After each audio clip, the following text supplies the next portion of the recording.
Hey guys, welcome back to Himachal Gyan. तो जो हमारी ब्लोकरा की सीरीज चली हुई है उसका आज नया टॉपिक है ग्लेशियर इन हिमाचल प्रदेश। और काफ़ी सारे लेक्चर मैंने बना दिए हैं, आप उनको जाके भी देख सकते हैं जो नए एस्पिरेंट्स हैं। तो आपने वीडियो को लाइक भी करना है और चैनल को सब्सक्राइब भी करना है गाइस, ये भी इम्पोर्टेंट है। तो चलिए सबसे पहले हम जानते हैं कि ग्लेशियर बनता कैसे है। ये जानना हमारे लिए ज़रूरी है कि कैसे बनता है, क्योंकि ग्लेशियर जो होता है ना, बेसिकली लेमन लैंग्वेज में समझाऊंगा कि जैसे ग्लेशियर में जब स्नो गिरती है ऐसा नहीं है कि इस बार स्नो गिरी तो ग्लेशियर बन गया, नहीं।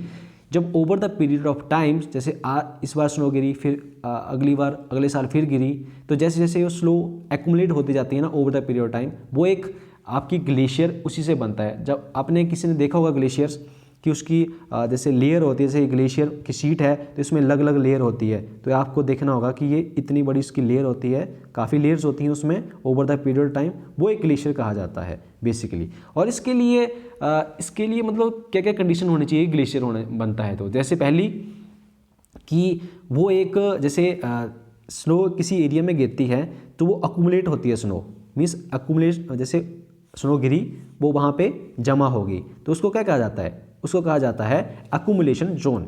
फिर क्या होता है कि जो स्नो जहाँ पे गिरी है फिर वहाँ से वो मेल्ट भी होती है, जो जहाँ से वो मेल्ट होती है उसको कहा जाता है एबेलेशन जोन, ठीक है। इसके बाद स्लो ट्रांसफ़र होती है किसकी, आइस मास की, जो इससे आइस मास है इसकी ट्रांसफ़र होती है one region to another region भी होती है। तो ये इसके लिए ग्लेशियर के लिए एक पर्टिकुलर कंडीशंस या फिर इसके लिए ये चीज़ें जरूरी होती हैं। इसके बाद जो हमने पढ़ा है एक्यूमुलेशन जोन एंड एबुलेशन जोन्स, जो सेपरेटिंग लाइन होती है ना किसकी, एक्यूमुलेशन और एबुलेशन जोन के बीच में, उसको कहा जाता है इक्विलिब्रियम लाइंस। बेसिकली क्या होता है, जैसे ना ये है हमारा ग्लेशियर, इसकी सीट है, ये एक्यूमुलेशन जोन है, और ये जहाँ से ना पानी मेल्ट होता है, जो मेल्टिंग होता है उसको कहा, यहाँ से स्टार्ट होता है मेल्टिंग, तो इसको कहा जाता है एबुलेशन जोन, और ये है एक्यूमुलेशन जोन। जो ये लाइन सेपरेट करती है ना बीच में, इसको कहा जाता है इक्विलिब्रियम लाइन, ठीक है। The line separating between accumulation zone and ablation zone, उसको कहा जाता है इक्विलिब्रियम लाइंस। तो गाइस ये थी थोड़ी सी इन्फॉर्मेशन कि ग्लेशियर कैसे बनता है, एक्यूमुलेशन जोन क्या होती है, एबुलेशन जोन क्या होती है। तो ये मैंने यहाँ पे डिस्कस कर दिया है। चलिए अब हम डिस्कस करते हैं टॉपिक के बारे में। ग्लेशियर को लोकल लैंग्वेज में कहा जाता है सिगड़ी। काफ़ी बार क्वेश्चन में पूछा जाता है, बेसिक क्वेश्चन है।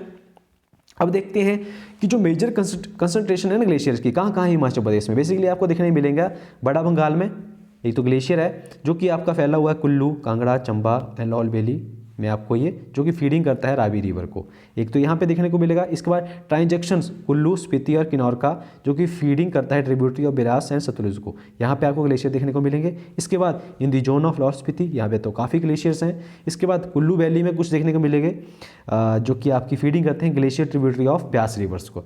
तो ये बेसिकली 4 जगह हैं जहाँ पे आपको मैक्सिमम आपको ग्लेशियर्स देखने को मिलते हैं।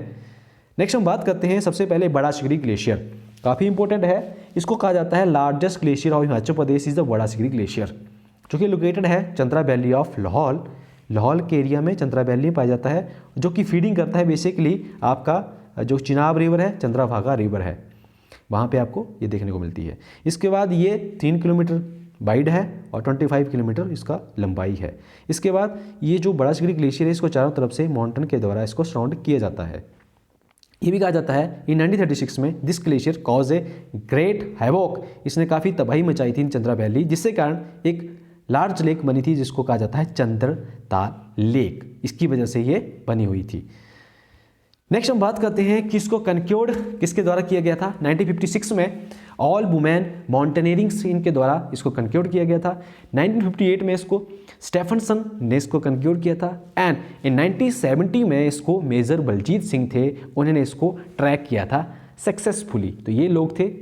इसके बाद 1957 में जूलॉजिकल सर्वे ऑफ इंडिया ने एक स्टडी इस ग्लेशियर की स्टडी की थी 1957 में, और इसके लिए इनको भेजा गया था 2 पर्सन्स को, एक थे जीएन दत्त, एक थे एफ अहमद, इन दोनों पर्सन को वहाँ पे भेजा गया था स्टडी करने के लिए। तो ये इन्फॉर्मेशन रिलेटेड टू बड़ा सिगड़ी ग्लेशियर।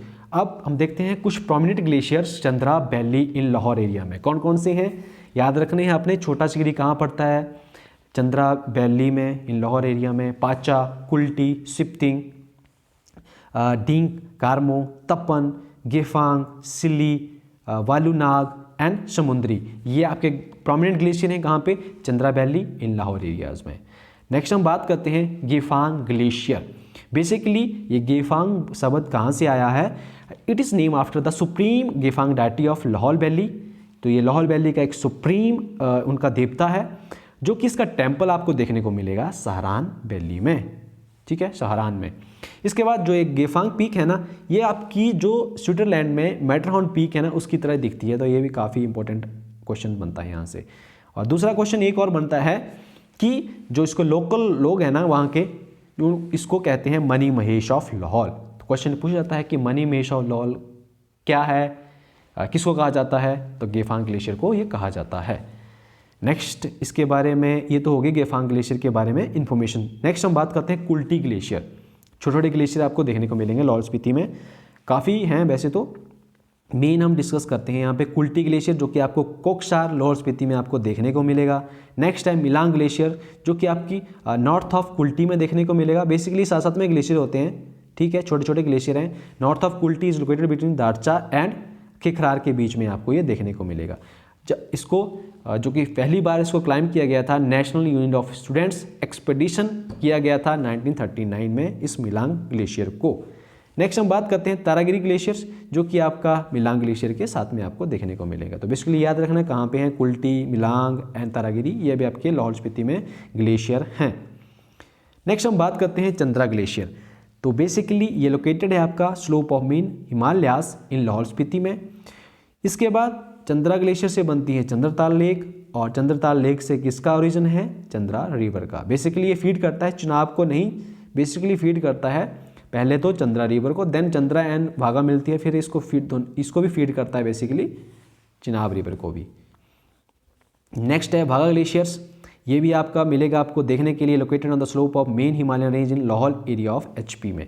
नेक्स्ट इसको, ये जो भागा ग्लेशियर है ना, इससे बनती है आपकी भागा रिवर को, इससे ओरिजिनेट होती है बेसिकली, और जो कि सूरजताल लेक भी से बनती है।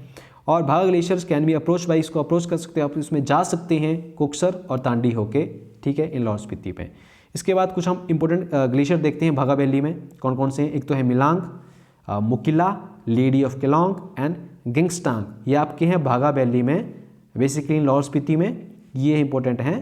पर्टिकुलर हम भागा वैली की बात कर रहे हैं, ये ग्लेशियर आपने याद रखना है। इसके बाद हम पटन वैली, जिसको हम कहते हैं चंद्रभागा वैली, यहाँ पे हैं ग्लेशियर शिला, कुगटी, लेंगहार, डोकशा एंड नीलकंठ, ये आपको चंद्रभागा वैली में या फिर पटन वैली में मेन ग्लेशियर आपको देखने को मिलेंगे। नेक्स्ट हम बात करते हैं लेडी ऑफ केलोंग ग्लेशियर। तो ये आपको देखने को मिलेगा, इजिली इसको देख सकते हैं केलोंग से, एंड इसको जो नेम दिया गया था ना लेडी एलसिंगदे ड्यूरिंग द ब्रिटिश राज, इसको नाम दिया गया था इनके द्वारा। इसके बाद ये जो सारा साल स्नो से कवर्ड रहता है ये जो पर्टिकुलर ग्लेशियर, और कहते हैं कि जो ग्लेशियर ना ये दिखता है किसकी, वुमेन की तरह, जिसने अपनी बैक के ऊपर कुछ जैसे walking with load on her back, तो चलती हुई दिखती है और उसने अपने बैक में कुछ सामान उठाए हुए, ऐसे ये इस तरह से ये लगता है पर्टिकुलर ग्लेशियर्स। और इसको जो जियोलॉजिकल सर्वे ऑफ इंडिया ने इसको भी अपने जो रिकॉर्डेड में अब इसको भी कहा है लेडी ऑफ केलोंग, ठीक है जी। तो काफ़ी इंपॉर्टेंट है ये पर्टिकुलर ग्लेशियर। नेक्स्ट हम बात करते हैं सोनापानी ग्लेशियर। ये जो है it is only 5.5 kilometre from the confuse of Kulti नाला, एंड इसको 2 बार सर्वे किया गया है। पहली बार 1906 में वाकर एंड पॉस्को ने किया था, और सेकंड इसको 1957 में कुरियन और मुंशी ने इसको सर्वे किया था। इसके बाद सेकंड टाइम में इसको किया था कहाँ से, ये भी याद रखना है, जियोलॉजिकल सर्वे ऑफ इंडिया ने इसको किया था। इसके बाद इसको आप विजुअल देख सकते हैं, मतलब इजीली देख सकते हैं कहाँ से, रोहतांग पास से आप इसको इजीली विजुअल कर सकते हैं सोनापानी ग्लेशियर को। नेक्स्ट हमने बात की, ये है आपका म्यार ग्लेशियर, हमने पढ़ा था लार्जेस्ट, वो है आपका बड़ा ग्लेशियर। अब बात हो रही है लॉन्गेस्ट इन लाहौल स्पीति में, बेसिकली सारे लाहौल स्पीति के ही हैं। तो म्यार ग्लेशियर एक लॉन्गेस्ट ग्लेशियर है इन लाहौल स्पीति में।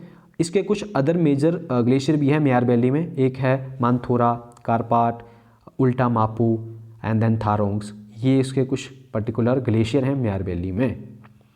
नेक्स्ट हम बात करते हैं भादर ग्लेशियर। तो भादर ग्लेशियर आपको ये लोकेटेड मिलेगा south western slope of Pir Panjal range इन बड़ा बंगाल एरिया में है, आपको देखने मिलेगा, कांगड़ा डिस्ट्रिक्ट में है ये। और इससे जो पर्टिकुलर रिवर फेड की जाती है इस ग्लेशियर से वो है बादल रिवर। नेक्स्ट हम बात करते हैं चंद्रानाहन ग्लेशियर के बारे में। ये लोकेटेड है south eastern slope of main Himalaya in the area to the north west of Rohru in HP. तो बेसिकली आपको ये शिमला के रीजन में आपको देखने को मिलता है पर्टिकुलर, जिससे चंद्रनाहन लेक भी है और इससे जो इस लेक से पर्टिकुलर इसी ग्लेशियर से पब्बर रिवर को ये पानी प्रोवाइड करता है, इसके द्वारा ये फेड की जाती है, याद रखना है आपने। नेक्स्ट है दुधौन एंड पार्वती ग्लेशियर। ये दोनों ग्लेशियर आपको देखने को मिलेंगे कुल्लू डिस्ट्रिक्ट में, याद रखना है, दुधौन और Parvati glacier related to Kullu district. And ये किसको फीड करते हैं? पार्वती रिवर को।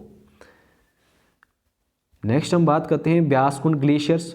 तो ब्यासकुंड ग्लेशियर आपको ब्यास रिवर को पानी पहुंचाता है, क्योंकि ब्यास रिवर का ही ओरिजिन जो है ना वो ब्यासकुंड है। और ये लोकेटेड कहाँ पे है? South facing slope of Tabring, ऊंची आपकी Pir Panjal, near the world famous Rohtang pass के आपको ये देखने को मिलेगा। मैंने आपको वीडियोस जब हमने ब्यास के बारे में डिस्कस किया था ना, वहाँ पे काफ़ी अच्छे से मैं बताया गया है आपको ब्यासकुंड कहाँ पे है। नेक्स्ट हम बात करते हैं पिन पार्वती ग्लेशियर। तो पिन पार्वती ग्लेशियर आपका कहाँ पे है? कुल्लू में देखने को मिलेगा और it is basically located in the Beas valley में। ये भी आपने इसमें याद रखना है। तो गाइस ये थे पूरे हमारा topic related to glaciers. Topic कैसा लगा प्लीज़ आपने कमेंट बॉक्स में जरूर बताना है, वीडियो को लाइक भी करना है, चैनल को सब्सक्राइब भी करना है, और मिलते हैं नेक्स्ट में, तब तक के लिए बाय बाय, टेक केयर।